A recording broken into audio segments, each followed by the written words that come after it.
नमस्कार। आप सुन रहे हैं कहानी गोल्ड। आइए सुनते हैं जानी मानी लेखिका मृदुला बिहारी जी की लिखी कहानी अंतिम बिंदु। हरसुख लाल की गाड़ी धूल उड़ाती निकल गई। नंदू की माँ कमरे में लौट आई। खाने की जूठन मेज पर पड़ी थी। खाया कहाँ उन लोगों ने, सब ज्यों का त्यों धरा है। कल से इसी की तैयारी में जुटी थी। पेटी वाले आ रहे हैं, कोई ऐसे वैसे तो नहीं है हरसुख लाल। शहर के नामी ठेकेदार हैं, लाखों का लेन देन है।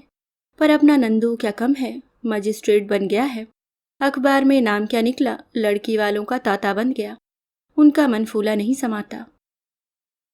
लेकिन अभी बात जब लगभग पक्की हो गई तो वह क्यों अस्थिर सी हो उठी हैं। उनके जाने के बाद भी उनकी गहरी प्रतिछाया मंडराती रही। एक अव्यक्त आवाज साएं साएं करती रही। कोई बात दिमाग में इस तरह टकती रही कि न तो उसे शब्दों में सोच पा रही हैं और न ही उससे छुटकारा मिल रहा है। क्या होने जा रहा है, क्यों इस तरह अकेला महसूस कर रही हैं, जैसे नंदू के बाबू के गुजरने के बाद। अनाड़ी दुर्बलता के परिमंडल में मन चक्कर काटता रहा। इस नामहीन गूंगी अनुभूति को निगल जाने की कोशिश में असफल होती जा रही हैं। कोई कीड़ा लग गया है जो आनंद को चूसता जा रहा है। बेटी वाले के सामने कितना प्रसन्न दिखना चाह रही थीं, पर अंदर सूख सूखा था। कहीं से खुशी नहीं फूट रही थी। कल ही से मन दो टुकड़ों में बट गया था। लगा हरसुख लाल का व्यक्तित्व फैलता जा रहा है और वह सिकुड़ती जा रही हैं। उनकी उपस्थिति में हमेशा एक घबराहट होती है।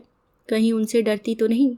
शादी में संबंधित कितनी बातें पूछनी थी, पर उनके भाल और कनपटियों से बहते अधैर्य को देखकर मन के सारे प्रश्न पत्थर से पड़े रहे। उनके स्वर में आज एक उपेक्षा भाव था और आंखों में उनके कुछ न होने का बोध।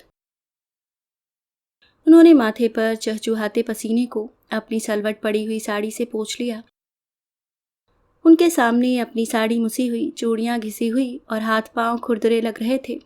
भीतर के इस कोलाहल से वह बेचैन हो उठी। बहुत सारे काम पड़े थे, लेकिन शरीर की सारी नसें खिंच गई थीं और हर कदम के साथ ताकत चुकती जा रही थी। अचानक चक्कर सा आया और पैर लड़खड़ा गए। वह घुटनों का सहारा लेकर वहीं बैठ गई। कहीं कोई उत्फुल्लता नहीं। मन को कई बार धैर्य बंधाया। नंदू के जीवन साथी का चुनाव भावुकता में बहकर नहीं, खूब सोच समझकर करना है, लेकिन अपने मन को नहीं समझा सकी। चेहरे पर एक उदास निमग्नता घिर आई। नंदू कहीं जा रहा था। माँ पर नजर पड़ी। माँ, तबीयत तो ठीक है? उस स्वर में उष्णता और आर्द्रता दोनों थी। हाँ बेटे, बिल्कुल स्वस्थ हूँ, बस जरा थक गई। इतना काम क्यों करती हो, आराम करो। वह धीरे से मुस्कुरा दी। योग्य आज्ञाकारी पुत्र होने का गर्व उनके चेहरे पर खिल गया। इधर नंदू का लंबा शरीर भर गया है और वह पहले से ज्यादा आकर्षक दिखाई देने लगा है। पिछला सब कुछ धुंधला सा उभर कर उन्हें कुरेदने लगा। वे दिन दुस्वप्न की तरह बीत गए, इतिहास बन गए। याद पड़ने पर धूल का बवंडर आंखों के आगे ठहर गया। नंदू के बाबू के आंख मूंदते वह कितनी असहाय हो गई थी। 3 लड़कियां और नन्हा नंदू। अपमान, उपेक्षा, तकलीफ, बरसात की अंधेरी रात, जेठ की चिलचिलाती धूप और कंगाली। बंधक रखा एक एक गहना महाजन की बही में बली होता रहा। एक ही आशा में दीर्घ जीवन का एक एक क्षण अर्पित होता चला गया।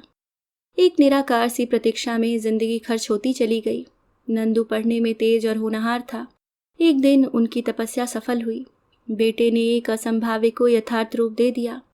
वह मजिस्ट्रेट बन गया। खबर सुनते ही वह एक अलौकिक सुख में आकंठ डूब गईं। तभी से चेहरे पर स्थायी रूप से एक गर्वीली मुस्कान टंग गई।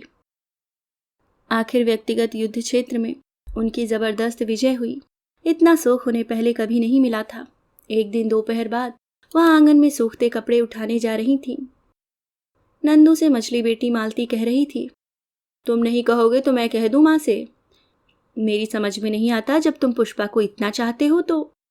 पुष्पा के नाम से एक यौवन दीप्त रूप उनके सामने आ गया, जिसके सुघड़ सलोने चेहरे पर सदा एक सौम्य पवित्रता रहती है। पहले उनके मन में विचार उठा था कि नंदू के लिए यह लड़की। इधर ऐसा ही भाव पुष्पा के माँ बाप की आंखों में भी देखा था, जिसे वह जानबूझकर अनदेखा कर गई थी। तब तक नंदू की भीगी भराई आवाज सुनाई पड़ी, नहीं मालती, मैं कुछ नहीं कहूँगा। माँ ने इतना कष्ट सहकर पढ़ाया है, अब वह जैसा चाहें करें। उनके कितने स्वप्न और मंसूबे मेरी शादी पर टिके हैं। वो अपने श्रवण कुमार पर मुग्ध हो गईं। उन स्वरों के पिघलाव की याद से वह भी पिघलने लगी। लेकिन अपना जी कड़ा किया और मन ही मन में कहा कि जैसा हम चाहते हैं जीवन बिल्कुल वैसा नहीं चलता, उसे परिस्थितियों के अनुरूप ढालना पड़ता है। वह एक टूटी औरत है जिसे किसी संबंधी से जुड़कर अपनी सार्थकता सिद्ध करनी है। उसे एक सामाजिक, आर्थिक, भावनात्मक सुरक्षा की तलाश है जो हरसुखलाल से रिश्ता होने पर पूरी होती नजर आ रही है। बहुत देर तक उनके अंदर दो आदमियों जैसा वार्तालाप चलता रहा। उन्होंने अपने को समझाया, इस उम्र का प्यार प्यार नहीं होता, महज पागलपन होता है। जैसे ही दूसरा आधार मिल जाता है उन सबको भूलने में एक दिन भी नहीं लगता। वह जिंदगी की भट्टी में तपी हैं, पीड़ा के प्रबल प्रवाह में बहने के बाद ही आज इस ठोस धरती पर खड़ी होकर अपने कुंठित अहम को तुष्ट कर पा रही हैं। नंदू अपने कमरे से निकला तो कुछ कहते कहते रुक गया, किंतु उसके चेहरे का भाव उनकी अनुभवी आंखों ने पढ़ लिया। ऐसा लगा कोई बरसों वर्षा का इंतजार करे, काले घने बादल आए भी पर बिना बरसे निकल जाएं। बेटे के लिए मन में ढेर सारी ममता उमड़ आई। फिर अपने को साधा, अभी उम्र ही कितनी है, इसे क्या मालूम जीवन संघर्ष किसे कहते हैं। अधगढ़ मन, अधूरा स्वभाव, अपरिपक्व समझ। इस घर में तो जहां हाथ लगाओ कुछ न कुछ टूट पड़ने या ढह जाने की संभावना है। इसलिए तो हरसुखलाल के यहाँ उनकी शातिर आंखों की रूखी लापरवाही से कनपटियों पर दबाव पड़ने लगा। कहीं उस चतुर ने उनकी लालच भरी जिज्ञासा को भाप तो नहीं लिया। दिमाग में ये बातें आते ही भीतर किसी नन्ही सी चीज ने दम तोड़ दिया। मुक्त मन से अपने को खोल देने की प्रवृत्ति ने मन में खट्टा क्षोभ भर दिया।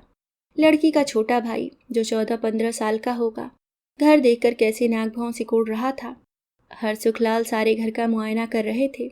उनके चेहरे के बनते बिगड़ते भाव को देखकर लगा कि उनकी 5वीं बेटी इस जर्जर घर में कैसे रहेगी। यही सोच रहे हैं। अपनी छत की ऊंचाई पर खड़े होकर दूसरों के आंगन में झांकने की अभद्रता। अब आपको रुपयों की चिंता करने की जरूरत नहीं। एहसानों तले दब गई, समझ नहीं पा रही थी कि इस स्थिति में कैसे बात की जाए। आवाज मानो अंदर कैद हो गई थी। पहले पहल आए थे तो कैसे दीन भाव से मीठा मीठा बोल रहे थे। उनके और उनके बेटे की तारीफ में प्रशंसा का पुल आर पार तान दिए थे। सुन सुनकर वह अंदर ही अंदर एक अनाद में तैरने लगी। यह आदमी विवाह का आश्वासन पाते ही धीरे धीरे अपना रंग बदलने लगा।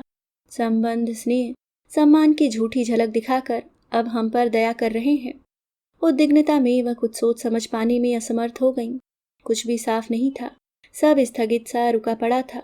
वह घुटन किस दिशा में प्रकाश पाकर मुक्त होगी।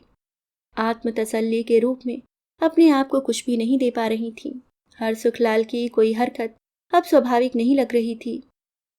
उनकी मानसिक उथल पुथल, शंका, अनिश्चय, अनिर्णय की सैकड़ों आवाजें गूंजती रहीं। कहीं बेटे से ही वंचित कर दिया तो। कितनी कतर ब्योत कर गृहस्थी चलाई है। पैसे वाले बाप की बेटी इसका मजाक बनाए तो, बेटियों का मान सम्मान न करे तो, अदब लिहाज न करे तो। वह भयभीत सी इस तो के आगे नहीं सोच पाती, किंतु वे सहमे हुए प्रश्न बीच में ही टंगे रहे। वह अपने राम जी को सुमिरने लगी। कहने के लिए व्यक्ति एक होता है, पर वह हर क्षण हर अवस्था में बदलता रहता है। चलते चलते जिंदगी किस कोने से किन गलियों में मुड़ जाती है पता नहीं चलता। मन के किसी कोने में अहम का अंतिम बिंदु था जो जल रहा था, किसी तरह बुझना नहीं चाहता था। उनके शब्द हथौड़ियों की तरह लग रहे थे। अब आपको रुपयों की चिंता। सात्विक आक्रोश में हुंकारी, मुझे किसी का दया विष नहीं चाहिए। किस मृग तृष्णा के पीछे भाग रही है। हरसुखलाल आज बड़े आदमी बने फिर रहे हैं, कल तक तो सड़कों पर मारे मारे फिरते थे। दुनिया भर के जालसाजियों, दंड फंद से लिप्त बेईमान, हृदयहीन, इनकी धूर्तता और फरेब को कौन नहीं जानता, पर डर के मारे बोले कौन। क्या जमाना आ गया है। हिंसक सुधारक बने हैं। स्वार्थ और लोभ ने उनके विचार को पंगु बना दिया था। बुद्धि कुंद हो गई थी। उनका अंतर उनके बाहरी स्वरूप को लताड़ने लगा। नए सिरे से अफसोस होने लगा। लेकिन अब तक वे काफी संभल चुकी थीं, रूपांतरित हो चुकी थीं। मैं भटक गई थी। गहरा सांस लेकर स्वयं को उत्तर दिया, हारा हुआ आदमी भटक ही जाता है। पर पछतावा कैसा, अभी हुआ ही क्या है। सगाई की तारीख तय करने की उन्हें फुर्सत कहाँ है। मैं तो कल ही खबर भिजवा दूंगी, भाई हमें माफ करो। पुष्पा का वर्षों से जाना पहचाना सलोना चेहरा आंखों के सामने आ गया। उसके लिए एक अनकहा प्यार मन की किसी दरार से सोते की तरह फूटकर बह निकला। नंदू पुष्पा की राम सीता सी जोड़ी वह निर्णयहीनता के दौर से निकल चुकी थी। उनकी नसें ढीली पड़ने लगी। सोचा व्यर्थ इतना परेशान हुए, लेकिन व्यर्थ ही कोई परेशान नहीं होता। इन स्थितियों की यात्रा के इस निर्णय तक पहुंचने का अनिवार्य हिस्सा था। नंदू बाहर से लौट आया। उसके आते ही कमरा हवा के शीतल झोंके से भर गया। उन्होंने प्यार से बुलाया, नंदू बेटे। मंत्रोच्चार जैसे पवित्र स्वर, स्पर्श सुनकर नंदू ने बेहद कोमल आंखों से माँ को देखा। लगा कि माँ उसे कोई बहुत अच्छी बात बताने जा रही हैं। अभी आप सुन रहे थे मृदुला बिहारी जी की लिखी कहानी अंतिम बिंदु। उम्मीद करती हूँ दोस्तों कहानी आपको पसंद आई होगी। अगर आप चैनल पे नए हैं तो सब्सक्राइब करना ना भूलें। मिलती हूँ किसी और नई कहानी के साथ। तब तक के लिए मुस्कुराते रहिए। धन्यवाद।